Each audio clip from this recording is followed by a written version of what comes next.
அன்பானவர்களே, மீண்டும் இந்த நாளில் விசேஷமாக 7ஆம் தேதி பிப்ரவரி மாதம் ஒருவரை சந்திக்கிறோம். இது தேவ கிருபை. ஆமாம், இனி மட்டும் காத்த கர்த்தர் இனிமேல் உங்களை காத்து வழி நடத்துவார். உங்கள் மன விருப்பத்தை அவர் நிறைவேற்றுவார். ஒருவேளை நிறைவேற்றலையே அப்படின்னு நீங்கள் என்னை கேட்டிங்கன்னா, உங்களுக்கு நான் சொல்லக்கூடிய ஒரே ஒரு ஆலோசனை, ஆமேன், அதின் காலத்தில் தேவனாகிய கர்த்தர் சகலத்தையும் நேர்த்தியாய் செய்வார். அதனால் நீங்கள் சோர்ந்து போயிடக்கூடாது, உங்கள் ஜெபத்தையும் விட்டுறக்கூடாது. பைபிள் ரீடிங் அவசியம் தேவை.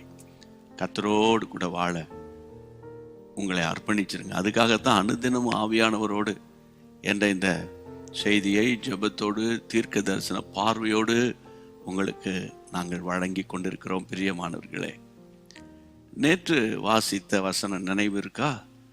அதில் இன்னொரு சத்தியத்தை இன்றைக்கு நான் உங்களோடு கூட பேச போகிறேன்.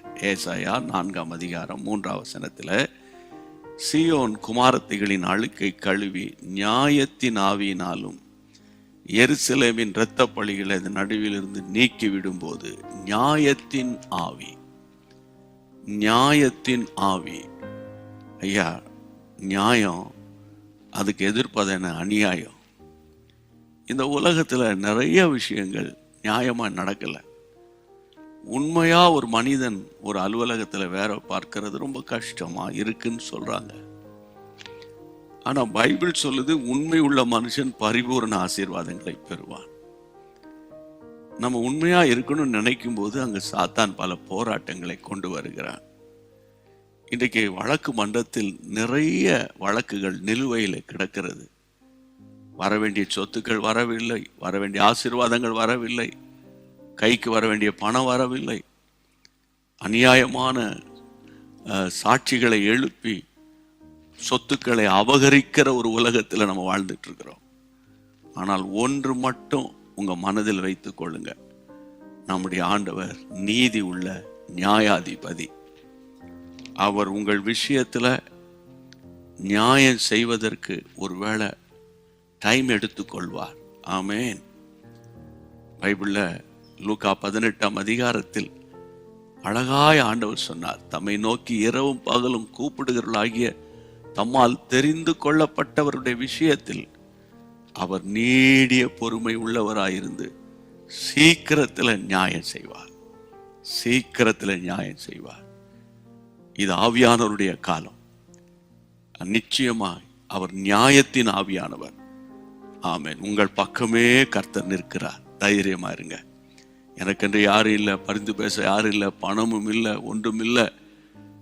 ஒன்னே ஒன்று செய்யுங்க, நடு இரவில் எழும்பி கையை உயர்த்தி, அப்பா எனக்கு ஒத்தாசை வரும் பருவதம் நீங்க தான் அப்படின்னு சொல்லி ஆண்டவரை ஸ்தோத்திரம் பண்ணிருங்க. கண்ணீரோடு ஜெபம் பண்ணுங்க. உங்களுக்கு நிச்சயம் நியாயம் செய்வார். இதுதான் இன்னைக்கு கர்த்தர் உங்களுக்கு சொல்லும்படி என் உள்ளத்தில் போட்ட வார்த்தை. சரியா?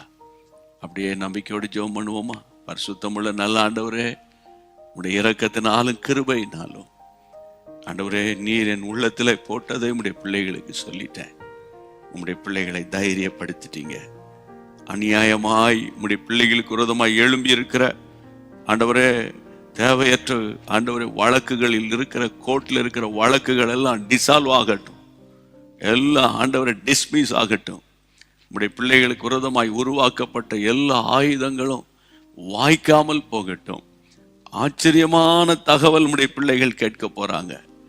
ஆச்சரியமான காரியங்களை உம்முடைய பிள்ளைகள் கண்களால் பார்க்க போகிறாங்க, காதுகளால் கேட்க போறாங்க.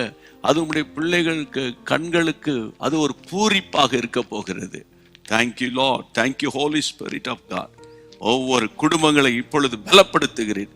நியாயத்தின் ஆவியானவர் உம்முடைய பிள்ளைகள் பட்சத்தில் நின்று நியாய விசாரிக்க போறீங்க ஆண்டவரே. அதற்காக ஸ்தோத்திரம். இன்றைக்கே தேங்க் பண்றோம் இயேசுவின் நாமத்தில் பிதாவே, ஆமென். நல்ல ஆண்டவருக்கு நன்றி சொல்லி கர்த்தரை ஸ்தோத்திரம் பண்ணிருங்க. உங்க பாரத்தெல்லாம் ஆண்டவர் பாதத்தில் வச்சிட்டீங்க. கர்த்தருக்குள்ளே மன மகிழ்ச்சியாயிருங்க. உங்கள் வேண்டுதல்களை கர்த்தர் அருளி செய்வார். மறந்துடாம மற்றவங்களுக்கு ஷேர் பண்ணுவீங்க தானே? அதுக்கப்புறம் நீங்க இன்றைக்கு அனுபவித்த இந்த செய்தியின் ஆசீர்வாதத்தை கமெண்ட் செக்ஷன்ல பதிவிடுங்க. அதை வாசிக்கிற மற்றவங்களும் கர்த்தரை ஸ்தோத்திரம் பண்ணுவாங்க. தேங்க்யூ. God bless you. அன்பான தேவனுடைய பிள்ளைகளே, இச்செய்தி உங்களுக்கு மிகுந்த ஆசீர்வாதமாக இருந்ததென்று நாங்கள் நம்புகிறோம்.